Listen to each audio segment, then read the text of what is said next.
जय हिंद दोस्तों। हम लोगों ने इंग्लिश ग्रामर का 2 चैप्टर देख लिया है। पहले हम लोगों ने प्रीफिक्स देखा, उसके बाद सफिक्स देखा। ठीक है, उसमें था आपका फॉर्म क्लासेस थे। ठीक है, तो आज हम लोग इंग्लिश ग्रामर में ही पार्ट ऑफ स्पीच के बारे में हम लोग जानेंगे और समझेंगे। क्या है इंग्लिश ग्रामर का जो पहला चैप्टर हम लोग का पार्ट्स ऑफ स्पीच। ठीक है, इसके बारे में हम लोग आज क्लास देखेंगे, इसके बारे में अच्छे से हम लोग पढ़ेंगे। आइए तो जानते हैं क्या है कि इंग्लिश लैंग्वेज में यानी इंग्लिश भाषा में जितने शब्द हैं उनको वाक्यों में कार्य एवं प्रयोग के विचार से 8 भागों में बांटा गया है। इनमें से प्रत्येक भाग को पार्ट ऑफ स्पीच कहा जाता है। यानी जितने भी अंग्रेजी भाषा के जितने भी शब्द हैं, ठीक है, उनको वाक्यों में से कार्य एवं प्रयोग में लेकर उसको 8 भागों में बांटा गया है। उसको हम लोग क्या बोलते हैं? पार्ट ऑफ स्पीच बोलते हैं। ठीक है, तो ये बोल रहा है definition, all the English words are divided into 8 groups according to the work they do in a sentence. Each group is called part of speech. पहला है आपका नाउन यानी संज्ञा, दूसरा है आपका प्रोनाउन यानी सर्वनाम, तीसरा है आपका एडजेक्टिव यानी विशेषण, चौथा है आपका वर्ब यानी क्रिया। नेक्स्ट है 5 एडवर्ब। एडवर्ब मींस क्या होता है? क्रिया विशेषण। 6 है प्रीपोजिशन संबंध बोधक अव्यय। 7th है आपका कंजक्शन यानी समुच्चय बोधक अव्यय। और 8वां है आपका इंटरजेक्शन यानी विस्मयादि बोधक। यानी आपके पार्ट्स ऑफ स्पीच जो होते हैं 8 हैं। कौन कौन? Noun, pronoun, adjective, verb, adverb, preposition, conjunction और इंटरजेक्शन। तो वही बोल रहा है कि इंग्लिश भाषा में जितने भी शब्द हैं उनको वाक्यों में कार्य एवं प्रयोग के विचारों से क्या 8 भागों में बांटा गया है, जिससे हम लोग पार्ट्स ऑफ स्पीच बोलते हैं। वो कौन कौन है? नाउन है, प्रोनाउन है, एडजेक्टिव है, वर्ब है, एडवर्ब है, प्रीपोजिशन है, कंजक्शन है और इंटरजेक्शन है। एक बात सोचने वाली है कि शब्दों का वर्गीकरण वाक्यों में उनके कार्य एवं प्रयोग की दृष्टि से ही किया गया है। अगर क्या है कि जो वर्ड्स हैं उनका जो वर्गीकरण किया गया है यानी उनको विभक्त किया गया है, उनको किस में? कार्य एवं प्रयोग की दृष्टि से ही किया गया है। इंग्लिश लैंग्वेज में अनेक ऐसे शब्द हैं जिनका प्रयोग वाक्यों में देखे बिना यह नहीं कहा जा सकता है कि पार्ट्स ऑफ स्पीच के अंतर्गत आते हैं। जैसे में लव हो गया, फास्ट हो गया, इन हो गया।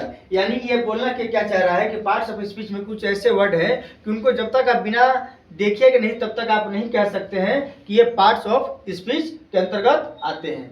जैसे लव, फास्ट और इन। आइए एग्जांपल्स देखते हैं कुछ इसका। पहला एग्जांपल है कि आई लव माई कंट्री यानी आई लव माई कंट्री। तो जो लव है यहाँ आपका, ये लव जो है आपका ये वर्ब है। क्या है? यहाँ पे वर्ब है। वही जो दूसरा सेंटेंस है सी इज माई लव, ठीक है, तो वह मेरा प्यार है, तो क्या हो जाए? सी इज माई लव। अब यहाँ पे जो लव है, ठीक है, सेकेंड में पे जो लव है, ये लव क्या है यानी प्यार क्या है? यहाँ पर नाउन है। फर्स्ट में क्या था? Love, I love my country. तो जब लव था ये क्या था? ये वर्ब था। और यही लास्ट में सी इज माई लव यानी लव यहाँ पर क्या है? नाउन है। नेक्स्ट है आपका this is a fast train. This is a fast train. तो यहाँ पे जो फास्ट है, ये फास्ट क्या है? यहाँ पे एडजेक्टिव है। ठीक है, यहाँ पे जो बीच में फास्ट लगा हुआ है क्या हो जाएगा? एडजेक्टिव है। नेक्स्ट है आपका 4th में दी बॉय रन्स फास्ट यानी जो अब यहाँ पे जो फास्ट दिया है ये एडवर्ब है। नेक्स्ट है आपका he is playing in the field और यहाँ पे जो इन लगा हुआ है यह प्रीपोजिशन है। वह कहाँ खेल रहा है? तो वह फील्ड में खेल रहा है यानी मैदान में खेल रहा है। तो यहाँ पे जो इन लगा हुआ है ये इन क्या है आपका? ये प्रीपोजिशन है। नेक्स्ट है आपका प्लीज कम इन। जो ये कम इन है, इन जो यहाँ पे है ये एडवर्ब है। क्या है? एडवर्ब है। तो यही कहा गया है कि जब तक कि शब्दों का जो वर्गीकरण जो किया गया है उनके कार्य और प्रयोग के आधार पर किया गया है। ठीक है, तो इसको अगर आप देखेंगे नहीं, जब तक जानेंगे नहीं, अच्छे समझेंगे नहीं, तब तक आप इसको पार्ट्स ऑफ स्पीच के जो अंतर्गत आते हैं इनको आप नहीं समझ पाइएगा। ठीक है, यहाँ तक हम लोग देख लिए। अब आते हैं, ये आपका पहला जो है आपका नाउन यानी पार्ट्स ऑफ स्पीच का हम लोगों ने इसका इंट्रोडक्शन देखा, समझा। और पार्ट्स ऑफ स्पीच में जो पहला आता है आपका नाउन यानी संज्ञा। ये क्या, इसका डिफिनेशन क्या होता है कि किसी व्यक्ति, जानवर, स्थान, वस्तु, विचार या भाव के नाम को संज्ञा कहते हैं। यानी किसी भी व्यक्ति का या जानवर का, किसी वस्तु का या स्थान का कोई भी नाम हो उसको क्या बोलते हैं, या भाव हो उसको हम लोग क्या बोलते हैं, संज्ञा कहते हैं। यही भी इसमें क्या बोल रहा है कि a noun is the name of person, animal, place, thing, feeling और आइडिया। ठीक है, ये आपका एक डिफिनेशन हुआ इंग्लिश में। सेकेंड डिफिनेशन क्या बोल रहा है, यानी और में, a noun is the name of anything, मतलब जितनी भी सारी जो चीजें हैं वो सारी चीजें क्या है, नाउन है। तो वही बोल रहा है a noun is the name of anything. Next है और में, a noun is a naming word. ठीक है, तो ये जो चार डिफिनेशन है इसको आप अच्छे से समझ लीजिएगा, पढ़ लीजिएगा। ठीक है, ये जो क्लास है हमारा 10th के लिए भी है, 12th के लिए भी है। कंपटीशन में जितने बच्चे में तैयारी कर रहे हैं, जैसे एसएससी हो गया, रेलवे हो गया, बैंकिंग हो गया, ठीक है, एमटीएस हो गया, जो सारे फॉर्म जो है कंपटीशन लाइन में, ये सारे जो इसमें काम करेंगे। ये आपका सीटेट में भी काम आता है। ठीक है, नेक्स्ट है, तो यानी हम जो भी देखते हैं, ठीक है, मतलब ये कहना क्या चाहते हैं कि हम जो भी देखते हैं या जानते हैं या सोचते हैं या अनुभव करते हैं, ठीक है, ये सभी के नाम क्या होते हैं, ये नाउन्स हैं।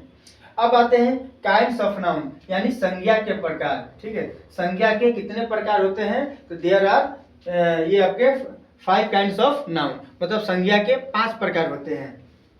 पहला है आपका प्रॉपर नाउन, यानी व्यक्तिवाचक संज्ञा। ठीक है, तो यहाँ पे कुछ एग्जांपल्स और यहाँ पर इसका आपका डिफिनेशन है। तो प्रॉपर नाउन जिसको बोलते हैं व्यक्तिवाचक संज्ञा, जैसे में राम हो गया, इंडिया यानी भारत हो गया, पटना यानी ये आपका बिहार की राजधानी पटना हो गया। नेक्स्ट है आपका कॉमन नाउन, जातिवाचक संज्ञा। ठीक है, इसमें एक जाति का, देखिए यहाँ पे भी मैं बताऊंगा आगे इसका जो दिया है, जातिवाचक संज्ञा। नेक्स्ट है आपका कलेक्टिव नाउन, यानी समूहवाचक संज्ञा। नेक्स्ट है आपका मटेरियल नाउन, यानी द्रव्यवाचक संज्ञा। नेक्स्ट है आपका अब्स्ट्रैक्ट नाउन, यानी भाववाचक संज्ञा। कोई पूछेगा कि संज्ञा के कितने प्रकार होते हैं, तो संज्ञा के 5 प्रकार होते हैं। कौन कौन, व्यक्तिवाचक संज्ञा, जातिवाचक संज्ञा, समूहवाचक संज्ञा, द्रव्यवाचक संज्ञा और भाववाचक संज्ञा। यानी proper noun, common noun, collective noun, material noun and abstract noun. ठीक है, यानी भाववाचक संज्ञा। अब इसके डिफिनेशन देखते हैं। पहला है आपका प्रॉपर नाउन, यानी व्यक्तिवाचक संज्ञा। ठीक है, व्यक्तिवाचक संज्ञा का जो है क्या डिफिनेशन है कि किसी व्यक्ति, स्थान, जानवर या वस्तु के खास नाम को हम लोग क्या बोलते हैं, प्रॉपर नाउन कहते हैं। तो ये इसका इंग्लिश में क्या डिफिनेशन होगा कि a proper noun is the name of a particular person, animal, place और थिंग। ठीक है, किसी व्यक्ति, स्थान, वस्तु या जानवर के खास नाम को हम लोग क्या बोलते हैं, प्रॉपर नाम कहते हैं। जैसे एग्जांपल हो गया राम। राम कौन है, कि व्यक्ति है, उसका नाम क्या है, राम। जो व्यक्ति उसका नाम क्या है, राम, एक खास व्यक्ति है। इंडिया, यानी इंडिया क्या हो, यहाँ पे एक देश है जिसका नाम क्या है, भारत। ये है पटना, यानी पटना क्या है, एक राजधानी है। कहाँ की राजधानी है, तो बिहार की राजधानी है। ठीक है, नेक्स्ट है आपका कॉमन नाउन, यानी जातिवाचक संज्ञा। ये क्या बोला कि जिस नाउन से किसी खास व्यक्ति, जानवर, स्थान या वस्तु न होकर पूरी जाति या श्रेणी का बोध होता है, उसे हम लोग क्या बोलते हैं, कॉमन नाउन कहते हैं। यानी जो स्थान है, वस्तु है, जानवर है, उसका कोई खास नाम नहीं है, वह एक जाति या श्रेणी का बोध कराता है, उसे हम लोग क्या बोलते हैं, कॉमन नाउन कहते हैं, यानी जातिवाचक संज्ञा कहते हैं। इसका इंग्लिश में डिफिनेशन क्या होगा कि a common noun is a name given in a common to every person, animal, place और thing of the same class और काइंड। तो इसका एग्जाम्पल क्या हो जाएगा, जैसे हो गया बॉय, मतलब लड़का, लड़का की एक श्रेणी हुआ अलग, भाई ये लड़के हैं, ये गर्ल्स हैं, ठीक है, सबकी अपनी श्रेणी हो गई। दूसरा है गर्ल्स। नेक्स्ट आपका कंट्री, यानी देश। तो क्या बोला कि किसी नाउन के, जिस नाउन में किसी खास व्यक्ति, जानवर, स्थान या वस्तु का बोध न होकर पूरी जाति या श्रेणी का ये आपका बोध होता है, उसे हम लोग क्या बोलते हैं, कॉमन नाउन बोलते हैं। नेक्स्ट है आपका कलेक्टिव नाउन। ठीक है, कलेक्टिव नाउन मतलब क्या होता है, समूहवाचक संज्ञा। तो इसका डिफिनेशन क्या है कि जिस नाउन से एक ही तरह के व्यक्तियों या वस्तुओं के समूह का बोध होता है उसे कलेक्टिव नाउन कहते हैं। मतलब जिस संज्ञा से एक ही तरह के व्यक्तियों या वस्तुओं के समूह के का बोध होता है उसे हम लोग क्या बोलते हैं, कलेक्टिव नाउन बोलते हैं। तो इसका इंग्लिश में डिफिनेशन क्या है कि एक collective noun is the name of a number of persons और things taken together and spoken of as one whole. ठीक है, तो अब इसका जो समूहवाचक संज्ञा का जो आपका एग्जाम्पल होगा, जैसे क्लास हुआ, आर्मी हुआ, टीम हुआ, ठीक है, ये सब सारी जो चीजें हैं ये आपके समूह में। देखिए क्लास जो चलता है बाबू, ये आपका एक समूह होती है। जैसे मान लेते हैं एक क्लास में 36 से 40 बच्चे होते हैं और उन्हें एक गाइड करने वाला एक टीचर होता है और बच्चों को पढ़ाता है और अपना डायरेक्शन से उनको समझाता है।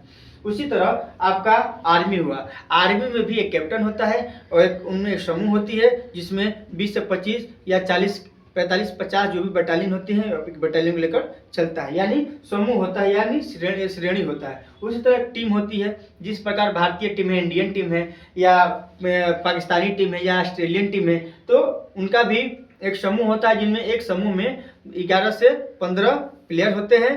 उनका हालांकि क्रिकेट में 11 ही प्लेयर होते हैं मगर बैकअप के लिए उनको 3 से 4 प्लेयर को रखा जाता है। तो ये क्या हो गया, आपका समूह को निरूपित कर रहा है। नेक्स्ट है आपका चौथा है आपका मटेरियल नाउन, यानी द्रव्यवाचक संज्ञा। तो जिस नाउन से किसी द्रव्य पदार्थ का बोध होता है जिसे मापा या तौला जा सके लेकिन गिना नहीं जा सके। ठीक है, क्या बोल रहा है कि जिस नाउन से किसी द्रव्य पदार्थ का बोध होता है जिसे मापा या तौला जाता है, ठीक है, किंतु गिना नहीं जाता है, जिससे विभिन्न वस्तुओं का निर्माण होता है, ठीक है, उसे हम लोग क्या बोलते हैं, मटेरियल नाउन्स बोलते हैं। जैसे में मिल्क हो गया, वुड हो गया, पेपर हो गया, ये सब जो सारी चीज, जैसे दूध हो गया, ऑयल हो गया, ठीक है, पेट्रोल हो गया, डीजल हो गया। तो ये जो सारी चीजें हैं आप इसको गिन नहीं सकते हैं। क्यों? क्योंकि यह द्रव्य में होता है, लिक्विड फॉर्म में होता है। ठीक है, तो आप इसे सिर्फ माप तोल सकते हैं लेकिन गिन नहीं सकते हैं। ठीक है, और इससे विभिन्न वस्तुओं का निर्माण होता है, इसे हम लोग क्या बोलते हैं, मटेरियल नाउन्स बोलते हैं। नेक्स्ट है आपका 5 एब्स्ट्रैक्ट नाउन, यानी भाववाचक संज्ञा। तो भाववाचक संज्ञा उस गुण, अवस्था, विचार या भाव के नाम को हम लोग क्या बोलते हैं, एब्स्ट्रैक्ट कहते हैं या भाववाचक संज्ञा कहते हैं, जिसे देखा या छुआ नहीं जा सके, जिसे सिर्फ अनुभव किया जा सकता है। मान लीजिए कि कोई ऐसी चीज है जिसे आप देख सकते हैं, ठीक है, अनुभव कर सकते हैं लेकिन छू नहीं सकते हैं। जैसे हो गया प्यार, लव को आप देख सकते हैं नहीं, सिर्फ अनुभव कर सकते हैं, उसे महसूस कर सकते हैं। दूसरा है काइंडनेस, यानी दयालुता। अगर कोई आपके प्रति दयालुता रखता है या दयालु है तो अंदर से है, उसे आपको दिखाई नहीं देगा, ठीक, सिर्फ आप महसूस कर सकते हैं, आप उसे छू नहीं सकते हैं।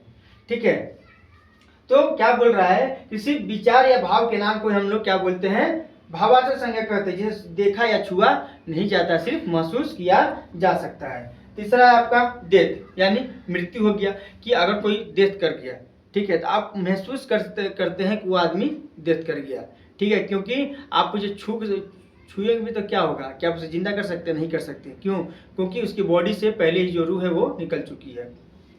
ठीक है, तो यही सारी जो चीजें थी आपका, मैंने आज नाउन को मैं देखा पढ़ लिया हम लोग। आज हम लोगों ने पार्ट्स ऑफ स्पीच को देखा।